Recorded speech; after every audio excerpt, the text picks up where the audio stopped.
Y School YouTube channel එකට අදත් ඔයාලා හැමෝම ආදරෙන් එකතු කරගන්නවා.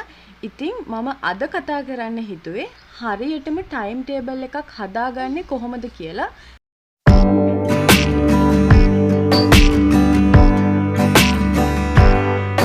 ඉතින් මුලින්ම තමන් ඉගෙන ගන්න සියලුම විෂයන් ලිස්ට් එකක් හදාගන්න ඕනේ.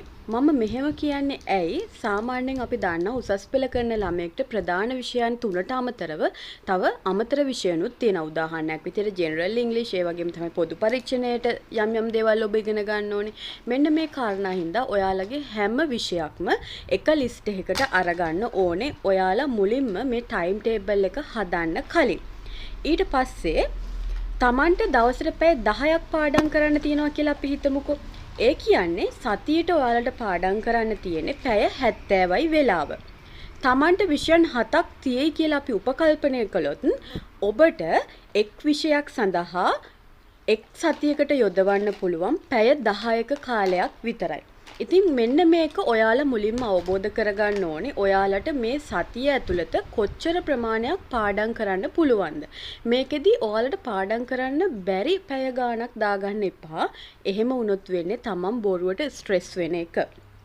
ඒ කාරණේ හින්දා තමන්ට පාඩම් කරන්න පුළුවන් පැය ගාණ විතරක් අරගෙන මේ ටයිම් ටේබල් එකට පාඩම් කරන විෂයන් දාගන්න. ඒකෙදි ඔයාලා කරන්න ඕන දෙයක් තමයි තමන් කැමති තමන්ට හොඳටම පුළුවන් විෂයන් වලට ලොකු කාලයක් දෙන්න එපා. තමන්ට අමාරු ඒ වගේම තමන් අකමැති විෂයන් වලට අනිත් විෂයන්ට සාපේක්ෂව කාලයක් දෙන්න මේ ටයිම් ටේබල් එක ඇතුලේ. මොකද එහෙම නැති වුණොත් ඒ විෂයන් හැමදාම ඔයාලට අමාරු විෂයන් වේවි. ඒ වගේම තමයි විභාගයේදී ඒවට අඩු සාමර්ථ්‍ය ලැබීමේ ඉඩකඩක් තියෙන නිසා. මේ විදිහට සතියෙන් සතිය ඔබ ටයිම් ටේබල් හදාගන්නකොට හැම වෙලේම බලන්න ඒ සතියට කොපමණ කාලයක් ඔබට පාඩම් කරන්න තියෙනවද කියන කාරණේ. ඒවට බැලන්ස් වෙන විදිහට හැම විෂයකටම හොඳට අවධානය දෙන්න පුළුවන් තරමේ කාලයක් මේ ටයිම් ටේබල් එකට ඇතුළත් කරගන්න. එහෙම නැති වුණොත් වෙන්නේ තුලිත නැති ටයිම් ටේබල් එකක් හැදිලා ඔයාලට යම් විෂයන් වලට ඔයාලා ගොඩක් දුර්වල වීමේ ඉඩකඩක් තියෙනවා. මෙන්න මේ හින්දා තමයි මම මෙහෙම ඔයාලට කියන්නේ.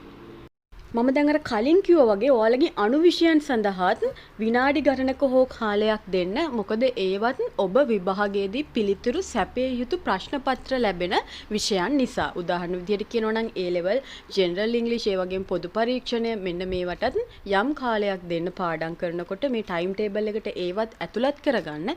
ඒකෙන් ඔයාලට පුළුවන් වේවි ඒ විෂයන් සඳහා හොඳ සාමර්ථ්‍යයක් ලබා ගන්න. අනිත් දේ තමයි පැය 3කට වඩා එක දිගට පාඩම් කරන්න ඔයාලගේ ටයිම් ටේබල් එකේ විෂයන් වලට වෙලාව දාගන්න එපා.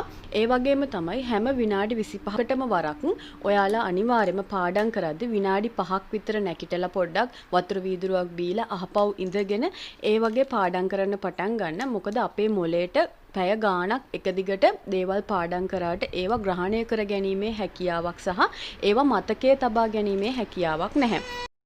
ඒ හින්දා හැම විනාඩි 25කටම වරක් විනාඩි 5ක 10ක හෝ 15ක බ්‍රේක් එකක් ගන්න ඔයාලා අමතක කරන්න එපා.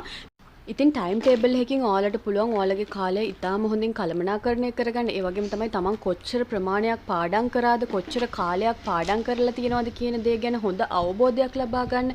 මෙන්න මේ කාරණේ හින්දා පාඩම් කරන ළමයෙක් විදිහට අනිවාර්යයෙන්ම ටයිම් ටේබල් එකක් පවත්වා ගන්න ඔබට හොඳ සාමර්ථ්‍යයකට යෑමට අත්‍යවශ්‍ය නම්. ඉතින් මේ වීඩියෝ එක වැදගත් කියලා හිතනවා නම් යාළුවන්ටත් බලන්න ෂෙයා කරන්න අපේ channel එකේ වීඩියෝස් වලට like කරන්න channel එක subscribe කරලා bell icon එකත් click කරලා තියාගන්න.